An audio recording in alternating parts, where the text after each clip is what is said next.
Hiya, welcome to Own Animals. Today we're going to be going over my guppies. I did a video about them a couple months ago where I showed them how I kept guppies in an entirely planted system with minimal filtration and minimal water changes, and that's now evolved massively into a saltwater aquarium with guppies in it with zero filtration and only monthly water changes. And let's just have a look at it. Don't hate me yet, and just see how healthy they are, how happy they are, and we'll show you what's happening. As you can see, there's probably about 150, maybe 100 guppies in here. Some of them are absolutely huge. We've got really large females, and we've got some beautiful males in there, which I've bred. And we've got some decent females coming along. And a couple good boys coming along. That's quite a nice one there. Oh, there's the best one. There's the father of most of them. He's one that I bred as well. We've lost all the original males and a couple of the original females, but we've got enough to replace them anyway. Their generations aren't that long, but as you can see, they're all happy and healthy. We've got an USB air pump which is connected to this, which is on most of the time, but it's stopped working over the past couple of days. We have a media basket with a ton of sea chem matrix in it, and that's it. These guys are at a salinity of 0.0121 specific gravity, so they're really in reef territory. Let me just get my hydrometer to show you. There we are. Just wait for it to drop and then go back up. There you are. So that's 28 parts per million, which, if anyone who hasn't heard the guppies could go to marine before, would be quite a shock. They're like mollies in the fact that they can go to marine quite easily. However, it does take several months.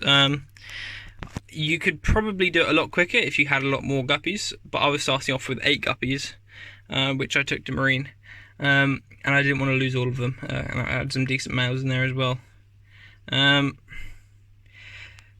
The pluses of being marine is that the specific gravity is a lot higher. Let me quickly get my TDS meter, and I'll show you guys what I mean. So these are my splendens, and they are in normal tap water. Oh, sorry, I just had it in my mouth. They're in normal tap water. So let's turn this on. Here, put that in. Okay, so here we've got really hard water, and that is coming out at 524. And this is coming out at 800. You can't get the right angle on it, can you? Or 772, but it was just at 800. But you can see that's almost double. Well, it's probably it's a lot higher than they'd naturally have, but because they are live bearers, they go through a lot of calcium and a lot of hardness very quickly. So putting them into marine slows that process down, so you don't have to do as many water changes. You get less bent backs because it's a lot harder water.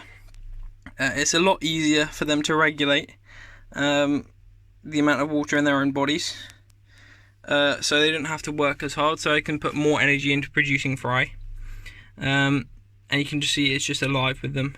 At the moment they're being fed on a diet of decapsulated brine shrimp eggs and prima, and if I've got any spare live baby brine after I've fed my marine tank, they get that as well. So they've got a really nutritious diet. I think the baby brine shrimp eggs, the decapsulated ones, probably what's making them go explode. And I've noticed since I've been feeding them, their colour's gone up a lot as well. There's not much else to say other than the fact that I do water change on this about once a month. And the water I use to water change it is water I'm taking out of my marine tank with corals in it. So obviously the ammonia and nitrates and nitrites I can't allow to get nearly as high as I can in here with the marine tank. So I can do a really easy water change and only be wasting a tiny bit of water in comparison if I did a real water change on both of these. The two females we've got still going, they're absolutely huge. If you can just see, they're massive, and they put out about 50 fry at once. But the fry are getting eaten quite readily now because the sheer amount of fish in here. The fry in here, hopefully now, we're going to cull a lot of the undesirable fish. I might get a lionfish, or what I was thinking were engineer gobies. They're actually a type of jawfish and they get absolutely huge and they look like eels. But they definitely eat guppies. So I was thinking about using them for that. And then any of the small fry, I was going to feed to these Clark eye clownfish, which are really large. And possibly the tomato clowns, but I don't know if they're going to be big enough to take those off. But we give it a go, because that will get them in breeding condition quite quickly. And unlike feeding mollies to lionfish, there's a lot less chance of there being parasites in guppies, because these probably went from brackish water from where they were bred originally in places like Indonesia, because it's a lot cheaper to use partially salt water than all fresh water.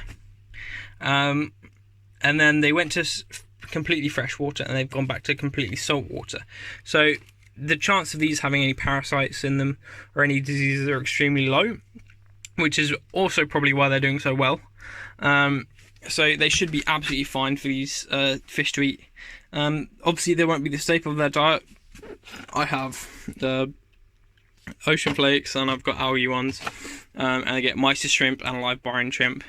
But I imagine they will help a lot in just bulking them up. I mean, they're huge already, but I imagine I can probably get them quite a bit bigger, especially the tomatoes. I imagine they can probably get 1.5 times the size.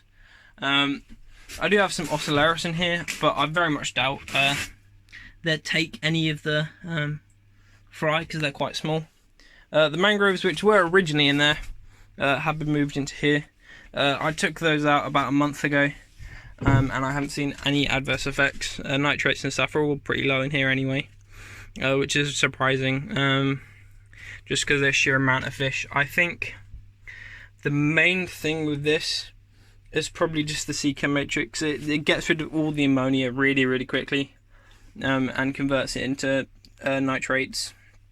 And then the airstone just keeps everything aerated, so they can't suffocate, because it's a real possibility being in a heated shed with this many fish that the oxygen would be too low and they'd all die.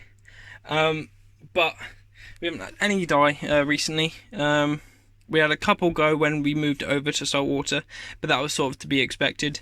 And we've had a couple girls like that who've just got a bit bent backs, and they're just getting too huge. A guppy's not really meant to get that big, so those girls are struggling a little bit, but they're probably 1.5 years old now. So if you get 6 months out of a guppy, you're really doing quite well nowadays. But there you are. That's just a quick update on them, and I'll let you know how they get on.